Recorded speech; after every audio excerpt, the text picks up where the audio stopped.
ಸಖತ್ ಖಾರ ಬಣ್ಣ ಮತ್ತು ರುಚಿ ಆಚಿ ಚಿಲ್ಲಿ ಪೌಡರ್.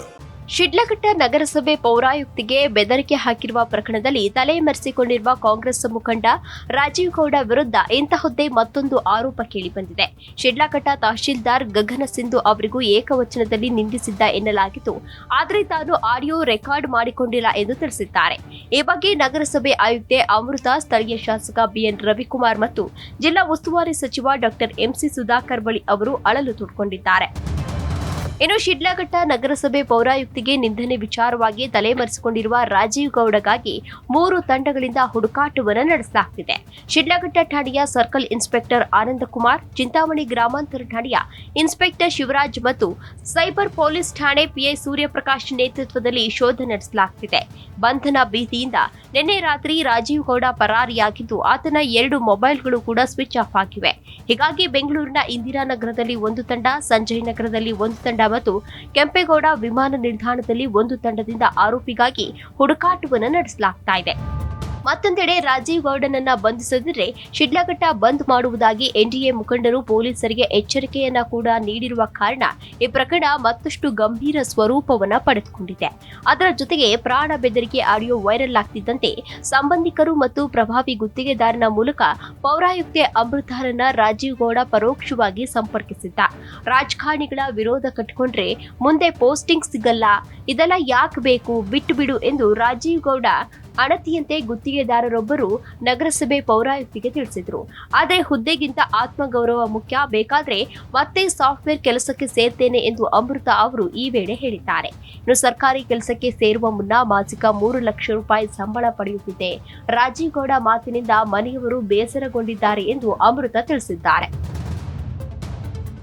ಅಷ್ಟಕ್ಕೂ ಆಗಿದ್ದೇನು ಅಂತ ನೋಡೋದಾದ್ರೆ, ಇತ್ತೀಚೆಗೆ ಶಿಡ್ಲಘಟ್ಟದ ನೆಹರು ಮೈದಾನದಲ್ಲಿ ಕಲ್ಟ್ ಸಿನಿಮಾದ ಪ್ರಚಾರ ಸಭೆ ನಡೆದಿತ್ತು.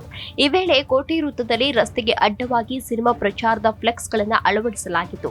ಇದರಿಂದ ವಾಹನ ಸಂಚಾರಕ್ಕೆ ಅಡ್ಡಿಯಾಗಿ ಟ್ರಾಫಿಕ್ ಸಮಸ್ಯೆ ಉಂಟಾಯಿತು.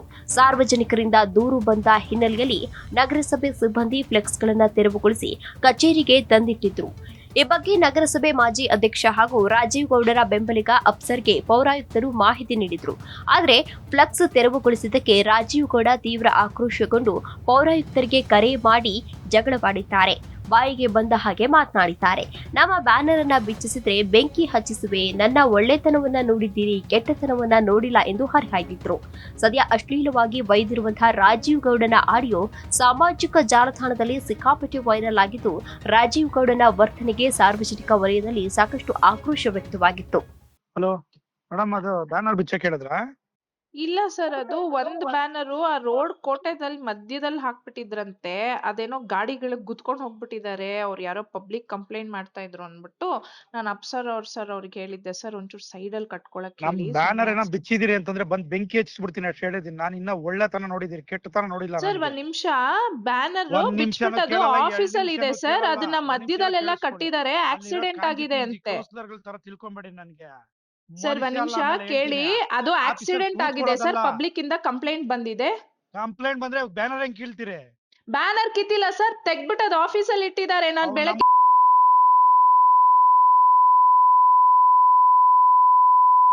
ನಾನು ಏನು ಅಂತ ಆಮೇಲೆ ತಂದೀಗ ಬ್ಯಾನರ್ ತೆರವು ಮಾಡಿದ್ದಕ್ಕೆ ಶಿಡ್ಲಘಟ್ಟ ನಗರಸಭೆ ಪೌರಾಯುಕ್ತೆ ಅಮೃತ ಗೌಡ ಅವರಿಗೆ ಫೋನ್ನಲ್ಲಿ ಅಶ್ಲೀಲವಾಗಿ ಬೈದು ಪ್ರಾಣ ಬೆದರಿಕೆಯನ್ನ ಹಾಕಿದ ಕಾಂಗ್ರೆಸ್ ಮುಖಂಡ ರಾಜೀವ್ ಗೌಡಗೆ ಸಂಕಷ್ಟ ಎದುರಾಗಿ ಅಶ್ಲೀಲವಾಗಿ ಬೈದು ನಿಂದಿಸಿರುವುದಕ್ಕೆ ನೊಂದ ಪೌರಾಯುಕ್ತೆ ಅಮೃತ ಗೌಡ ಅವರು ಚಿಕ್ಕಬಳ್ಳಾಪುರ ಜಿಲ್ಲೆ ಶಿಡ್ಲಘಟ್ಟ ಪೊಲೀಸ್ ಠಾಣೆಗೆ ತೆರಳಿ ರಾಜೀವ್ ಗೌಡ ವಿರುದ್ಧ ದೂರು ದಾಖಲಿಸಿದ್ರು. ಬಿಎನ್ಎಸ್ಐ 79, 132, 352, 199, 54 ಅಡಿಯಲ್ಲಿ ರಾಜೀವ್ ಗೌಡ ವಿರುದ್ಧ ದೂರು ದಾಖಲಿಸಿದ್ದು, ಕೇಂದ್ರ ಸ್ಥಾನದಲ್ಲಿ ಏಕಾಂಗಿಯಾಗಿ ಇದ್ದೇನೆ, ಹೀಗಾಗಿ ಮುಂದಿನ ಆಗು ಹೋಗುಗಳಿಗೆ ರಾಜೀವ್ ಗೌಡ ಅವರೇ ಹೊಣೆ, ಇನ್ನು ಸೂಕ್ತ ರಕ್ಷಣೆ ನೀಡುವಂತೆ ದೂರಿನಲ್ಲಿ ಮನವಿಯನ್ನ ಮಾಡಿದ್ರು. ಈ ಘಟನೆಯಿಂದ ನನಗೆ ಮಾನಸಿಕವಾಗಿ ತೀವ್ರ ಆಘಾತವಾಗಿದೆ, ಆತ್ಮಸ್ಥೈರ್ಯ ಕುಂದಿಸಿದ್ದಾರೆ, ಕೇಂದ್ರ ಸ್ಥಾನದಲ್ಲಿ ಒಬ್ಬಳೇ ವಾಸವಿದ್ದೇನೆ, ಸೂಕ್ತ ರಕ್ಷಣೆಯನ್ನ ನೀಡಬೇಕು, ಹಾಗೆ ಅಶ್ಲೀಲವಾಗಿ ನಿಂದಿಸಿ ಬೆದರಿಕೆ ಹಾಕಿರುವ ರಾಜೀವ್ ಗೌಡ ವಿರುದ್ಧ ಸೂಕ್ತ ಕಾನೂನು ಕ್ರಮ ಕೈಗೊಳ್ಳುವಂತೆ ಮನವಿಯನ್ನ ಮಾಡಿದ್ರು. ಇನ್ನು ಈ ವಿಚಾರವಾಗಿ ಬಿಜೆಪಿ ನಾಯಕರು ಆಕ್ರೋಶವನ್ನ ವ್ಯಕ್ತಪಡಿಸಿ ಶಿಡ್ಲಘಟ್ಟದಲ್ಲಿ ನಗರಸಭೆ ಪೌರಾಯುಕ್ತಿಗೆ ಅಶ್ಲೀಲವಾಗಿ ಬೈದು ಆವಾಜನ್ನ ಹಾಕಿರುವ ಕಾಂಗ್ರೆಸ್ ಮುಖಂಡ ರಾಜೀವ್ ಗೌಡನನ್ನ ಕೂಡಲೇ ಬಂಧಿಸಬೇಕೆಂದು ವಿಪಕ್ಷಗಳಾದ ಬಿಜೆಪಿ ಹಾಗೂ ಜೆಡಿಎಸ್ ನಾಯಕರು ಆಗ್ರಹಿಸಿದರು. ಈ ಪ್ರಕರಣ ಸಂಬಂಧ ಕೇಂದ್ರ ಸಚಿವ ಎಚ್.ಡಿ. ಕುಮಾರಸ್ವಾಮಿ ಅವರೇ ಖುದ್ದು ರಾಜ್ಯ ಸರ್ಕಾರದ ಮುಖ್ಯ ಕಾರ್ಯದರ್ಶಿ ಶಾಲಿನಿ ರಜನೀಶ್ ಅವರಿಗೆ ದೂರವಾಣಿ ಕರೆ ಮಾಡಿ ಘಟನೆ ಬಗ್ಗೆ ವಿವರಿಸಿದರು. ಮಹಿಳಾ ಅಧಿಕಾರಿಗಳಿಗೆ ಹೀಗಾದ್ರೆ ಹೇಗೆ, ಅವರು ಹೇಗೆ ಕಾರ್ಯವನ್ನ ನಿರ್ವಹಿಸಬೇಕು ಎಂದು ಎಚ್.ಡಿ. ಕುಮಾರಸ್ವಾಮಿ ಅವರು ಪ್ರಶ್ನಿಸಿದರು. ಅದರ ಬೆನ್ನಲ್ಲೇ ಬ್ಯಾನರ್ ತೆರವುಗೊಳಿಸಿದ್ದಕ್ಕೆ ಅಧಿಕಾರಿಗೆ ಅಶ್ಲೀಲವಾಗಿ ಬೈದು ನಿಂದನೆ ಮಾಡಿರುವ ವಿಚಾರಕ್ಕೆ ಸಂಬಂಧಪಟ್ಟಂತೆ ಈಗಾಗಲೇ ರಾಜೀವ್ ಗೌಡ ಅವರು ರಿಯಾಕ್ಟ್ ಮಾಡಿದ್ರು. ನಾನು ಅಧಿಕಾರಿಯ ಜೊತೆ ಕೆಟ್ಟದಾಗಿ ಮಾತನಾಡಿಲ್ಲ. ಅಧಿಕಾರಿಗೆ ನೋವಾಗಿದ್ರೆ ಕ್ಷಮೆಯಾಚಿಸ್ತೇನೆ. ಉದ್ದೇಶಪೂರ್ವಕವಾಗಿ ನಾನು ಮಾತನಾಡಿಲ್ಲ. ಆಡಿಯೋದಲ್ಲಿ ಮಾತನಾಡಿರೋದು ನಾನೇ, ಆದರೆ ಕೆಟ್ಟದಾಗಿ ಮಾತನಾಡಿಲ್ಲ. ಅಧಿಕಾರಿ ಸರಿಯಾಗಿ ಕೆಲಸ ಮಾಡ್ತಿರ್ಲಿಲ್ಲ, ಹಾಗಾಗಿ ಬೇಸರದಿಂದ ಮಾತನಾಡಿದ್ದೇನೆ. ಆಯುಕ್ತಿಗೆ ನಾನು ಬೆಂಕಿ ಹಚ್ತೇನೆ ಅಂತ ಹೇಳಿಲ್ಲ, ಬದಲಿಗೆ ಫ್ಲೆಕ್ಸ್ಗೆ ಬೆಂಕಿ ಹಚ್ತೇನೆ ಅಂತ ಹೇಳಿದ್ದೇನೆ ಅಷ್ಟೇ ಅಂತ ಹೇಳಿ ಈಗಾಗಲೇ ಕ್ಷಮೆಯನ್ನ ಕೂಡ ಯಾಚಿಸಿದ್ರು. ತಪ್ಪಾಗಿದ್ರೆ ಏನೇ ಕ್ರಮ ತೆಗೆದುಕೊಂಡ್ರು ಕೂಡ ನಾನು ಅದನ್ನ ಎದುರಿಸ್ತೇನೆ ಎಂದು ಸಮಜಾಯಿಷಿಯನ್ನ ನೀಡಿದ್ರು.